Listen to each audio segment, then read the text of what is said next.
Assalamualaikum warahmatullahi wabarakatuh. Perkenalkan, nama saya Nadila Ismail Listiantono, NIM 174. Di sini saya akan menjelaskan tentang penyajian data. Yang pertama, saya akan menjelaskan tentang definisi penyajian data. Penyajian data merupakan kegiatan dalam pembuatan hasil laporan penelitian yang telah dilakukan agar dapat dipahami dan dianalisis sesuai dengan tujuan yang diinginkan. Data yang disajikan harus sederhana dan jelas agar mudah dipahami dan dibaca.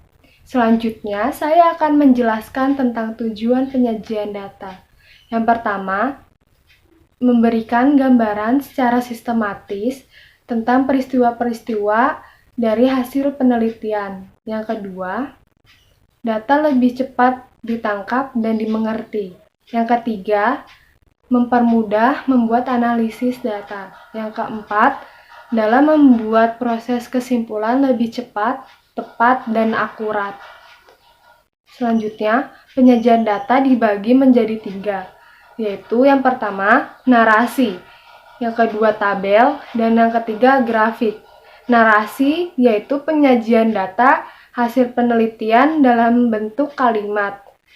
Tabel akan dijelaskan oleh rekan saya Mbak Vita, dan grafik yang akan dijelaskan oleh rekan saya Mbak Dwi. Selanjutnya, apakah penyajian data hampir selalu muncul dalam laporan ilmiah?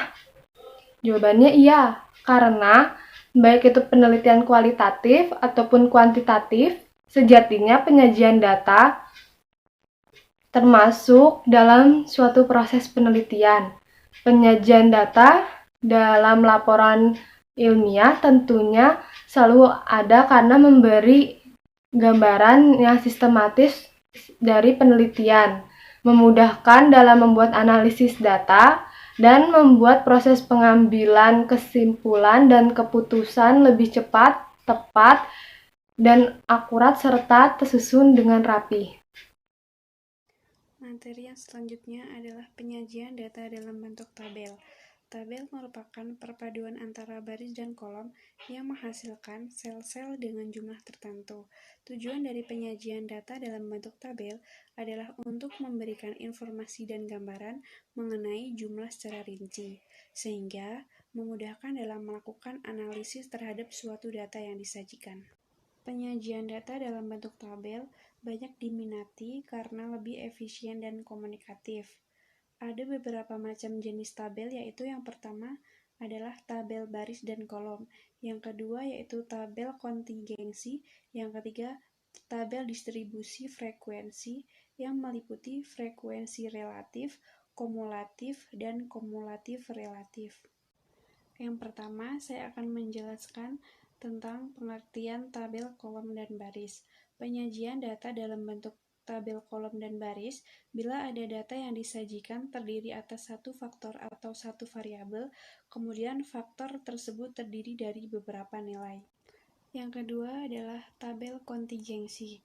Tabel kontingensi merupakan bagian dari tabel baris dan kolom, namun dalam tabel ini memiliki ciri khusus, yaitu menjadikan data yang terdiri atas dua faktor atau dua variabel. Faktor yang satu terdiri atas B kategori dan lainnya terdiri atas K kategori. Dapat dibuat daftar kontingensi berukuran B kali K dengan B menyatakan baris dan K menyatakan kolom. Penyajian data dalam bentuk grafik. Data observasi selain dapat disajikan dalam bentuk tabel, dapat juga disajikan dalam bentuk grafik. Penyajian data dalam bentuk grafik pada umumnya lebih menarik karena visualnya, terutama jika ingin memperoleh informasi tambahan yang berkaitan dengan data distribusi.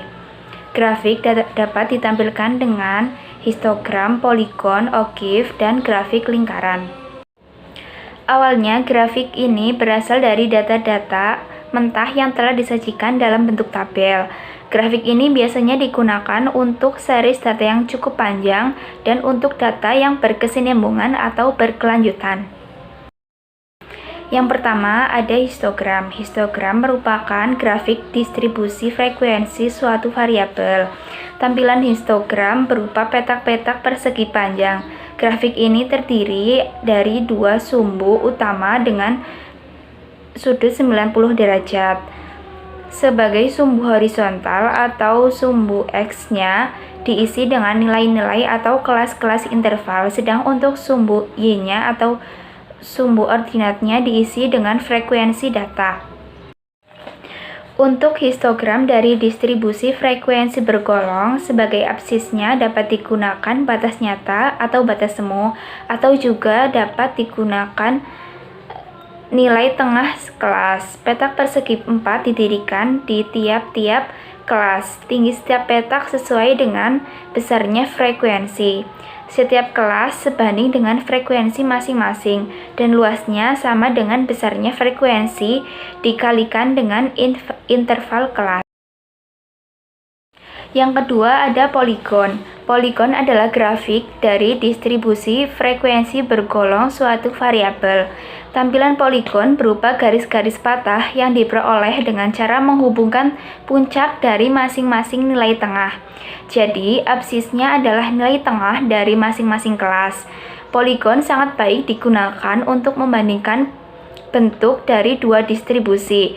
Bila hanya satu distribusi, lebih jelasnya menggunakan histogram. Pembuatan poligon selalu menggunakan titik tengah, tidak menggunakan batas nyata seperti histogram. Yang ketiga ada ogive. Ogive adalah gambar dari distribusi frekuensi kumulatif suatu variabel. Dalam ogive, yang digunakan sebagai absis adalah batas nyata kelas, sedang sebagai sumbu vertikal adalah frekuensi kumulatif. Untuk suatu tabel distribusi frekuensi, dapat dibuat ogive frekuensi kumulatif positif dan ogive frekuensi kumulatif negatif. Ini merupakan ogive dari tabel pada slide sebelumnya. Ogive ini merupakan gabungan dari distribusi kumulatif kurang dari dan distribusi kumulatif lebih dari. Dengan keterangan, garis biru menunjukkan distribusi kumulatif kurang dari, sedang garis merah menunjukkan distribusi kumulatif lebih dari. Penyajian data menggunakan grafik yang terakhir yaitu menggunakan grafik lingkaran. Penyajian data dalam grafik lingkaran didasarkan pada sebuah lingkaran yang dibagi menjadi beberapa bagian sesuai dengan banyaknya kelas penyusunnya. Penggunaan skala yang tepat untuk masing-masing bagian ditentukan secara proporsional sesuai dengan frekuensi masing-masing kelas, dengan memperhitungkan bahwa sudut suatu lingkaran penuh adalah 360 derajat.